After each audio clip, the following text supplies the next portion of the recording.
اعوذ باللہ من الشیطان الرجیم بسم اللہ الرحمن الرحیم یا ایھا الذین آمنوا ان تنصروا اللہ ینصرکم ویثبت اقدامکم۔ اہل ایمان، اگر تم اللہ کی مدد کرو گے تو اللہ تمہاری مدد کرے گا اور تمہارے قدموں کو جما دے گا۔ یہ بہت اہم قانون ہے اللہ کا۔ تم اللہ کی مدد کرو گے تو اللہ مدد کرے گا۔ تم اللہ کے دشمنوں سے پینگیں بڑھاؤ، دوستیاں کرو، ان کی وفاداریوں کے دم بھرو، انہیں اپنا سرپرست سمجھو، انہیں اپنا حمایتی اور مددگار سمجھو، اور ساتھ ہی دعا کرو تو دعائے قنوت نازلہ چاہے سال بھر کرتے رہو گے، اللہ نہیں سنے گا تمہاری دعا۔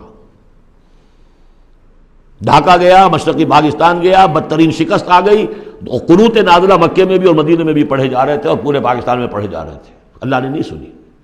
تمہاری دوستیاں کس سے؟ اللہ سے تو ہے نہیں۔ اللہ کے خلاف تو اعلان جنگ ہے، تمہاری ساری معیشت سود پر چل رہی ہے۔ تم نے اللہ کے باغیوں کو دوست بنایا ہوا، انہیں اپنا سرپرست سمجھتے ہو، انہی کی مدد پر تمہارا جو ہے سارا سہارا بھروسہ ہے۔ آ رہا تھا کوئی جہاز چل کر امریکہ کا، وہ تو نہیں آیا، تو اللہ کیوں سنے گا تمہاری بات؟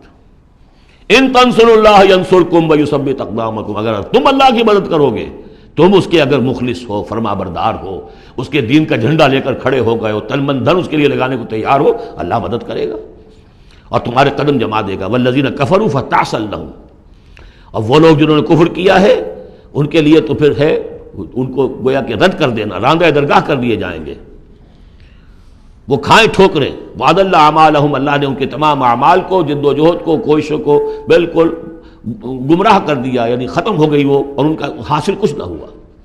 ذالک بانہم کرہوا ما انزل اللہ فاحبط اعمالہم، اس کی وجہ کیا ہے کہ انہوں نے وہ چیز ناپسند کی جو اللہ نے نازل کی۔ فاحبط اعمالہم، اللہ نے ان کے تمام نیک اعمال بھی ضائع کر دیے۔ یعنی آخر ان میں ایسے بھی تھے کفار میں سے جو غریبوں کو کھانا کھلا دیتے تھے، جو حاجیوں کی خدمت کرتے تھے اور سمجھتے تھے بڑی نیکی کا کام ہم کر رہے ہیں۔ یہ سورہ توبہ میں ہم پڑھ آئے ہیں، اجعلتم سقایۃ الحاج وعمارۃ المسجد الحرام، ان چیزوں کو تم نے بہت بڑی نیکیاں سمجھ رکھا ہے۔ لیکن یہ کہ اگر تم نے اللہ کے نازل کیے ہوئے قرآن کو ناپسند کیا ہے تو اللہ نے تمہاری ساری اعمال جو ہے حبط کر دیے۔ افلم یسیروا فی الارض فینظروا کیف کان عاقبۃ الذین من قبلہم، تو کیا یہ زمین میں گھومے پھرے نہیں کہ یہ دیکھتے کہ کیا انجام ہوا ان لوگوں کا جو ان سے پہلے تھے۔ دمر اللہ علیہم، اللہ تعالیٰ نے ان پر ہلاکت کو مسلط کر دیا۔ وللکافرین امثالھا، اور ان کافروں کے لیے بھی ایسے ہی انجام آئیں گے۔ ذالک بان اللہ مولی الذین آمنوا وان الکافرین لا مولی لہم، اور یہ اس لیے کہ اللہ تو مولا ہے، رفیق ہے، پشت پناہ ہے، مددگار ہے اہل ایمان کا، اور یہ کہ کافروں کا کوئی مولا ہے ہی نہیں۔ یہ اصل میں یہیں سے حضور نے پھر وہ نعرہ اخذ کیا تھا جب غزوہ احد میں، جب وقتی طور پر مسلمانوں کی شکست ہو گئی اور حضور بھی اور صحابہ بھی پھر پہاڑ کے اوپر چڑھ گئے احد پر، اور اس کے بعد پھر جو دامن میں کھڑے ہوئے تھے جو کفار کے اس وقت کے سربراہ تھے، اس میں ابو سفیان تھے اور خالد بن ولید جو بعد میں دونوں ایمان لے آئے صحابہ میں سے ہیں۔ تو اس وقت یہ ہے کہ ابو سفیان نے نعرہ لگایا تھا، لنا عزا ولا عزا لکم، ہمارے لیے عزا جیسی دیوی ہے، اس نے ہماری مدد کی ہے، تمہارے لیے تو عزا ہے ہی نہیں۔ تو حضور نے کہا تھا مسلمانوں سے جواب دو، اللہ مولانا ولا مولا لکم، اللہ ہمارا مولا ہے، تمہارا کوئی مولا نہیں۔ اس نے کہا تھا اعلی حبل، لیکن یہ کہ اس کے جواب میں کہا گیا اللہ اکبر، اللہ سب سے اعلیٰ بھی ہے، بڑا بھی ہے۔ تو یہ جو نعرہ ہے کہ اللہ مولانا ولا مولا لکم، ذالک بان اللہ مولی الذین آمنوا وان الکافرین لا مولا لہم، ان اللہ یدخل الذین آمنوا وعملوا الصالحات جنات تجری من تحتها الانہار، یقیناً اللہ تعالیٰ داخل کرے گا ان لوگوں کو جو ایمان لائے اور جن نے نیک عمل کیے ان باغات میں جن کے دامن میں ندیاں بہتی ہوں گی۔ والذین کفروا یتمتعون ویاکلون کما تاکل الانعام، اور وہ لوگ جو کفر کر رہے ہیں وہ کھا پی رہے ہیں، عیش اڑا رہے ہیں دنیا میں، کھا رہے ہیں جیسے کہ حیوانات بھی کھاتے ہیں۔ والنار مثوی لکم، لیکن یہ کہ بالآخر ان کا ٹھکانہ جو ہے وہ آگ ہے۔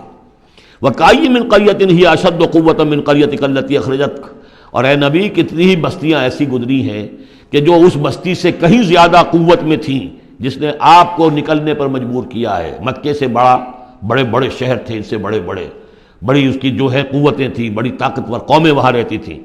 تو یہ جو بستی جس نے کہ آپ کو وہاں سے نکلنے پر مجبور کیا ہے، اس سے کہیں زیادہ بڑی جو بستیاں تھیں انہیں ہم نے ہلاک کیا۔ اہلکناہم فلا ناصر لہم، ان کو ہم نے ہلاک کر دیا اور ان کا کوئی مددگار نہ ہوا۔ افمن کان علی بینۃ من ربہ کمن زین لہ سوء عملہ، تو بھلا وہ شخص جو اپنے رب کی طرف سے بینہ پر ہے، اس کی سرشت اور اس کی فطرت نیک ہے، اور پھر یہ کہ اس کو اللہ تعالیٰ نے جو ہدایت دی ہے وہ اس پر قائم ہے۔